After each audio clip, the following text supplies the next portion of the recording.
اللهم صل على سيدنا محمد يا رب صل وسلم دائما أبدا على حبيبي. الحمد لله نحمده ونستعينه ونستغفره ونؤمن به ونتوكل عليه ونعوذ بالله من شرور أنفسنا ومن سيئات أعمالنا من يهده الله فلا مضل له ومن يضلله فلا هادي له ونشهد أن لا إله إلا الله وحده لا شريك له ونشهد أن محمدا عبده ورسوله. أما بعد أعوذ بالله من الشيطان الرجيم بسم الله الرحمن الرحيم. يا أيها الذين آمنوا كتب عليكم الصيام كما كتب على الذين من قبلكم لعلكم تتقون. صدق الله العظيم وصدق رسوله النبي الكريم. میرے بزرگوں دوستوں، رمضان المبارک کا مہینہ جو اللہ نے مجھے عطا کیا، اس کے بارے میں جتنے بھی انبیاء، جتنے بھی صحابہ، نبی، تابعین، بزرگان دین، سب رجب المرجب کے مہینہ سے اللہ سے دعا کرتے تھے، اللہ تعالیٰ مجھے رجب اور شعبان میں برکت عطا فرما اور رمضان میں داخل عطا فرما، حفاظت کے ساتھ رمضان میں داخل عطا فرما. تو اس کا اہتمام بزرگان دین اور صحابہ اور نبی یہ سارے رجب المرجب کے مہینہ سے شروع کر دیتے ہیں. یہ کتنا مبارک اور کتنا اعلیٰ مقام رکھنے والا مہینہ ہے. اللہ تعالیٰ نے اللہ نبی صلی اللہ علیہ وسلم نے فرمایا کہ اس مہینہ میں انسان ایمان والے جو ہے، ایمان مسلمان ہے، وہ اس مہینہ میں اپنی جنت بنا لے. اللہ اس مہینہ میں ساری عبادتوں کے جتنی عبادت ہم کرتے ہیں، اگر نفلی عبادت کرتے ہیں تو اس کا ثواب فرض کے برابر کر دیا جاتا ہے، اور اگر ہم فرض کرتے ہیں تو اس کا ثواب 70 گنا زیادہ کر دیا جاتا ہے. اس مہینے میں ہر ثواب کی زیادتی کر دی جاتی ہے. آپ صدقہ کرتے ہیں تو صدقہ کرنے کا بھی ثواب زیادہ کر دیا جاتا ہے، نماز پڑھنے کا ثواب، ذکر و اذکار کرنے کا ثواب، یہ سارے ثواب کو بڑھا دیا جاتا ہے. میں نے ابھی قرآن کریم کی آیت تلاوت فرمائی. اس کا مفہوم ہے کہ اے ایمان والو، اے مومنو، تم پر روزے فرض کیے گئے جس طرح تم سے پہلے لوگوں پر روزے فرض کیے گئے تاکہ تم متقی بن جاؤ، تقوی والے بن جاؤ.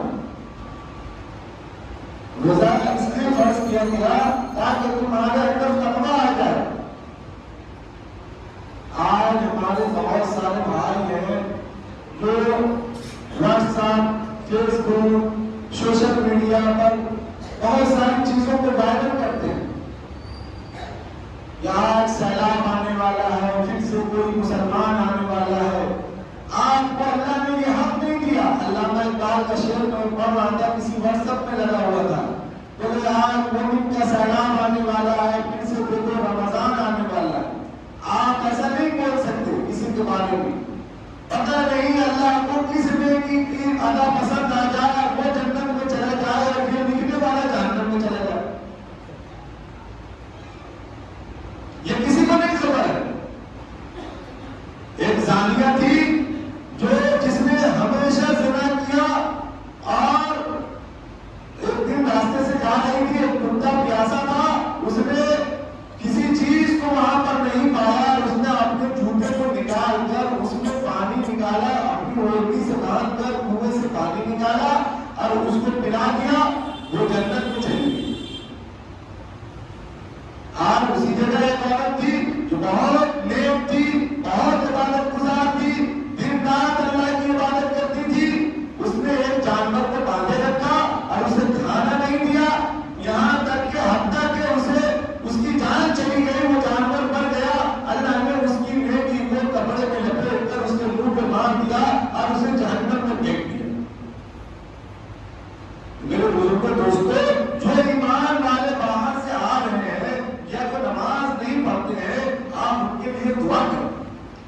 کی نماز ہوگی، پنجگانہ نماز ہونے کی.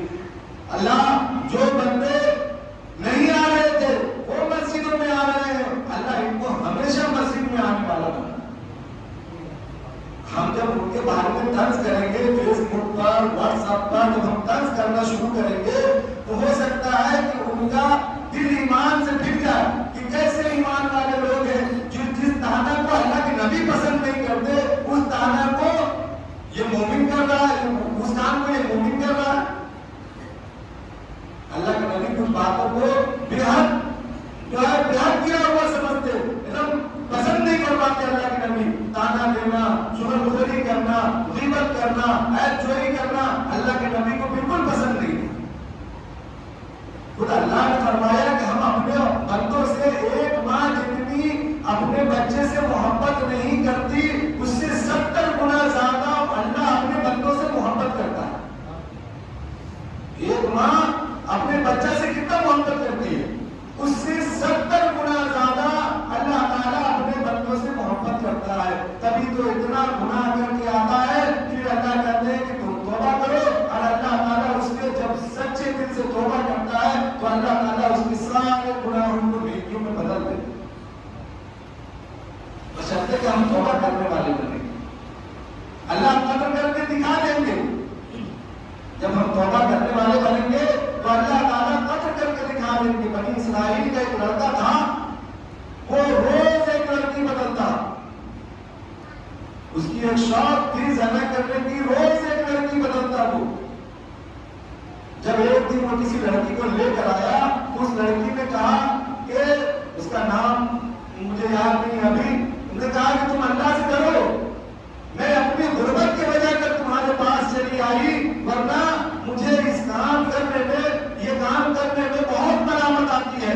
میری غربت نے تمہارے پاس مجھے کھینچ کر لے آئی، میری غربت تمہارے پاس مجھے کھینچ کر لے آئی.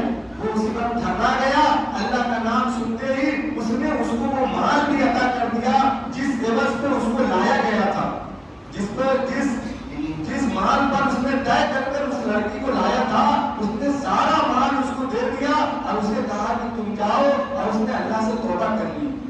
اسی رات اس کی موت ہو گئی، اسی رات اس کی موت ہو گئی. پورا علاقہ جانتا تھا کہ یہ زانی ہے، لیکن جب وہ صبح اٹھا تو اس کے دروازے پر لکھا ہوا تھا کہ یہ اللہ کا نیک بندہ ہے، تم سارے کے سارے لوگ اس کی نماز جنازہ بھی پڑھو اور اس کی تدفین بھی کرو.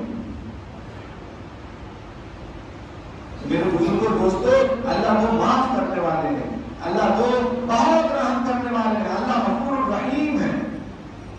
تو آپ ایسی بات کو خبر نہ دیں کہ آپ مومنوں کے بارے میں، بلکہ مومنوں کے بارے میں ایک مسلمان کا یہ فرض ہے کہ دوسرے مسلمان کے بارے میں اچھا گمان رکھے کہ یہ میرا ایمان والا بھائی ہے.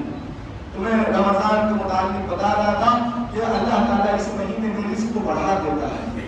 آپ دیکھیں گے کہ غربا بھی اور عمرہ بھی دونوں کے دونوں، اگر عمرہ کو کہا جائے کہ ڈاکٹر کہتے ہیں کہ تم یہ پھل کھاؤ، یہ پھل کھاؤ، یہ پھل، اس کے پاس روپے ہیں، وہ امیر آدمی ہے، اللہ نے اس کو روپے بھی دے رکھے ہیں. ڈاکٹر کہتے کہتے تھک جاتا ہے کہ صبح یہ کھانا ہے، صبح کھیرا کھانا ہے، تم کو شوگر ہے تم کھیرا کھاؤ، دوپہر میں پپیتا کھانا ہے، رات میں تم کو تربوز کھانا ہے، پھر بھی اس سے نہیں ہوتا. لیکن یہ کتنا برکت والا مہینہ ہے جو عمرہ بھی اور غربا بھی دونوں کے دونوں جو ہے، دونوں کے دونوں کو اللہ تعالیٰ اچھا کھانا فراہم کرتا ہے. اس لیے اللہ تعالیٰ نے فرمایا کہ اس مہینے میں ہم رزق کو بڑھا دیتے ہیں. اور اللہ تعالیٰ نے فرمایا کہ تم روزے دار کو افطار کرایا کرو. اللہ کے نبی صلی اللہ علیہ وسلم نے فرمایا کہ جو روزے دار کو افطار کرائے گا اس کو روزے دار کے برابر ثواب دیا جائے گا. تو صحابہ پوچھنے لگے کہ اللہ کے نبی صلی اللہ علیہ وسلم اتنی وسعت تو سب کے اندر نہیں جو سب افطار کرا سکے. تو اللہ کے نبی نے فرمایا تم ایک گھونٹ دودھ ہی سے افطار کرا دو، یا ایک کھجور ہی کھلا دیا کرو، یا ایک گھونٹ پانی ہی پلا دیا کرو، تمہیں اس کا ثواب ملے گا.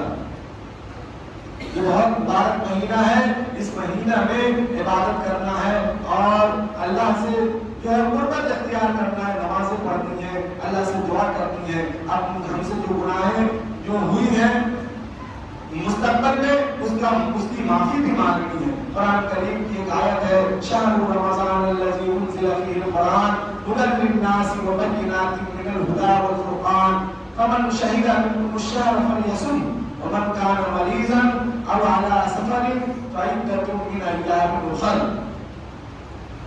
اللہ تعالیٰ نے فرمایا اس آیت میں یہ رمضان کا مہینہ ہم نے تم پر اتارا, اس مہینے میں ہم نے قرآن کو اتارا, وہ قرآن جو حق اور باطل میں فرق پیدا کرتا ہے.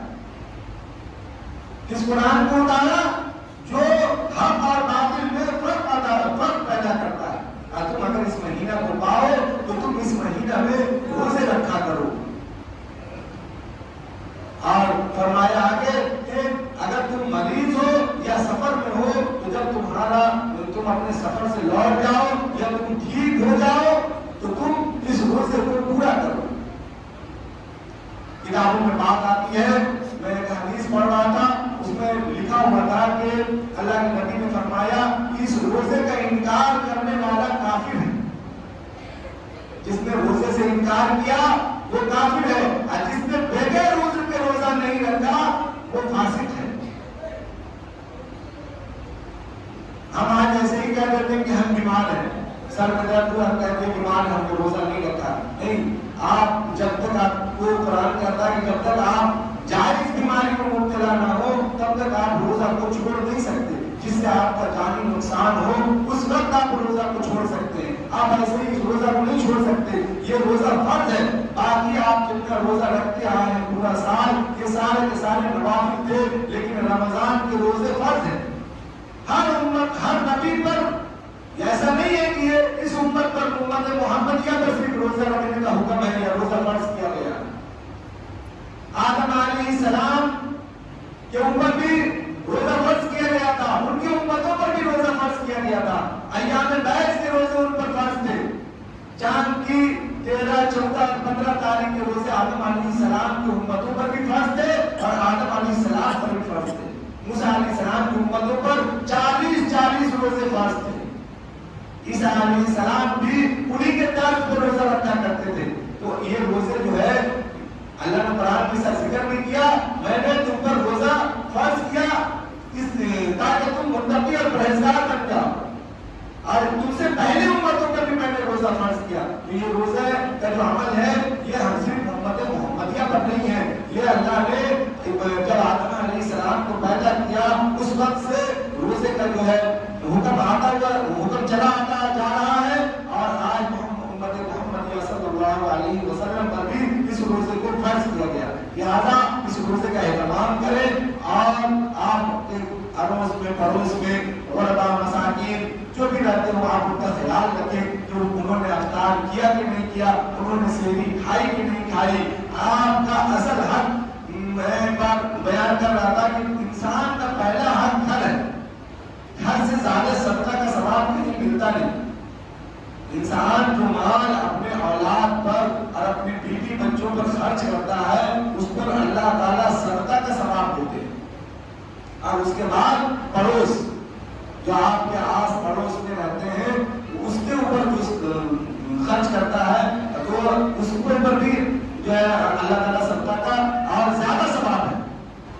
جو آپ باہر جا کر مال بانٹتے ہیں اس سے بہتر طریقہ ہے کہ پہلے آپ اپنے گھر والوں کو خوش رکھیں, اس کے بعد آپ اپنے پڑوسیوں کو خوش رکھیں.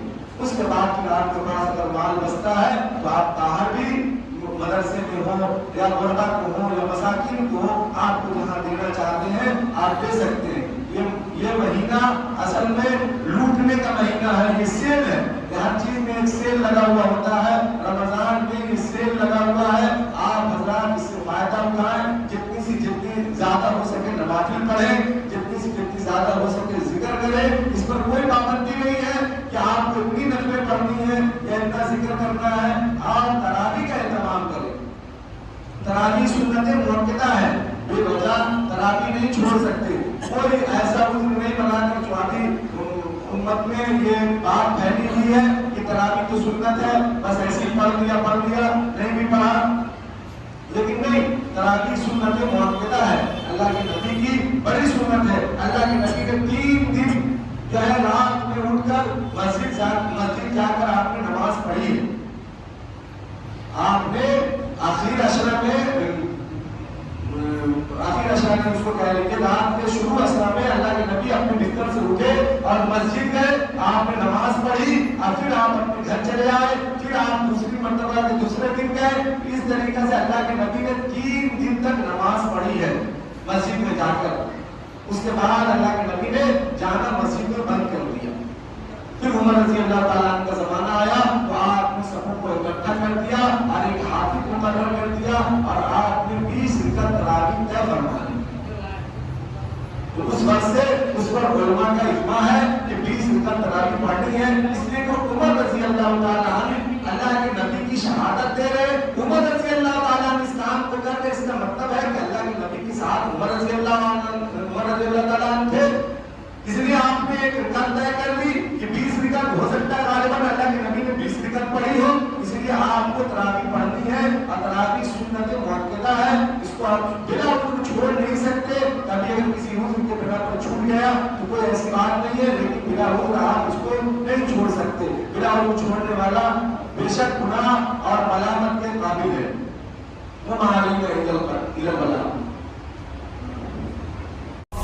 اللهم صل على سيدنا محمد يا رب صل وسلم دائما أبدا على حبيبي